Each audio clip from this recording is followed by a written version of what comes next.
same one in which Rebecca had sat during the early days at the house taking embroidery lessons, and in which Amaranta had played Chinese checkers with Colonel Herineldo Marquez, and in which Amaranta Ursula had sewn the tiny clothing for the child. And in that flash of lucidity, he became aware that he was unable to bear in his soul the crushing weight of so much past. Wounded by the fatal lances of his own nostalgia and that of others, he admired the persistence of the spiderwebs on the dead rose bushes, the perseverance of the ryegrass, the patience of the air in the radiant February dawn. And then he saw the child. It was a dry and bloated bag of skin that all the ants in the world were dragging toward their holes along the stone path in the garden. Aureliano could not move.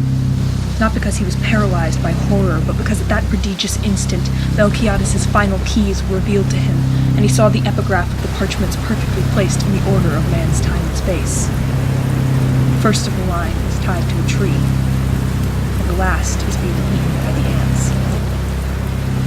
Aureliano had never been more lucid in any act of his life as when he forgot about his dead ones and the pain of his dead ones, and nailed up the doors and windows again with Fernanda's crossed boards so as not to be disturbed by any temptations of the world. For he knew then that his fate was written in Melquiades's parchments. He found them intact among the prehistoric plants and steaming puddles and luminous insects that had removed all trace of man's passage on earth from the room. And he did not have the calmness to bring them out into the light, but right there, standing, without the slightest difficulty, as if they had been written in Spanish and were being read under the dazzling splendor of high noon, he began to decipher them aloud. It was the history of the family, written by Melquiades down to the most trivial details 100 years ahead of time. He had written it in Sanskrit, which was his mother tongue, and he had encoded the even lines in the private cipher of the Emperor Augustus and the odd ones in a Lacedaemonian military code. The final protection, which Aureliano had begun to glimpse when he let himself be confused by the love of Amaranta Ursula, was based on the fact that Melquiades had not put events in the order of man's conventional time, but had concentrated a century of daily episodes in such a way that they coexisted in one instant. Fascinated by the discovery, Aureliano read aloud without skipping the chanted encyclicals that Melquiades himself had made Arcadio listen to, and that were in reality the prediction of his execution. And he found the announcement of the birth of the most beautiful woman in the world who was rising up to heaven in body and soul. And he found the origin of the posthumous twins who gave up deciphering the parchments not simply through incapacity and lack of drive, but also because their attempts were premature.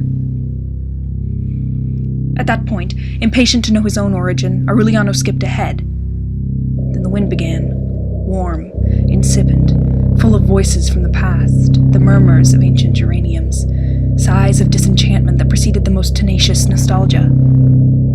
He did not notice it because at that moment he was discovering the first indications of his own being in a lascivious grandfather who let himself be frivolously dragged along a hallucinated plateau in search of a beautiful woman who would not make him happy.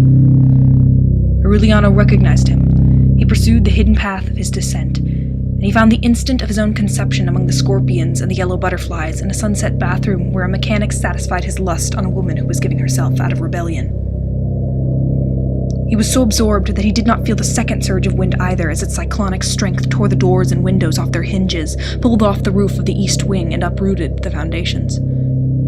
Only then did he discover that Amaranta Ursula was not his sister but his aunt, and that Sir Francis Drake had attacked Riohacha only so that he could seek each other out through the most intricate labyrinths of blood until they would engender the mythological animal that was to bring the line to an end. Macondo was already a fearful whirlwind of dust and rubble being spun about by the wrath of the biblical hurricane when Aureliano skipped 11 pages so as to not lose time with facts he knew only too well. And he began to decipher the instant that he was living, deciphering it as he lived it, prophesizing himself in the act of deciphering the last page of the parchments, as if he were looking into a speaking mirror. Then he skipped again to anticipate the predictions and ascertain the date and circumstances of his death. Before reaching the final line, however, he had already understood that he would never leave that room, for it was foreseen that the city of mirrors, or mirages, would be wiped out by the wind and exiled from the memory of men at the precise moment when Aureliano Babylonia would finish deciphering the parchments, and that everything written on them was unrepeatable since time immemorial and forevermore. because races condemned to 100 years of solitude did not have a second opportunity on Earth.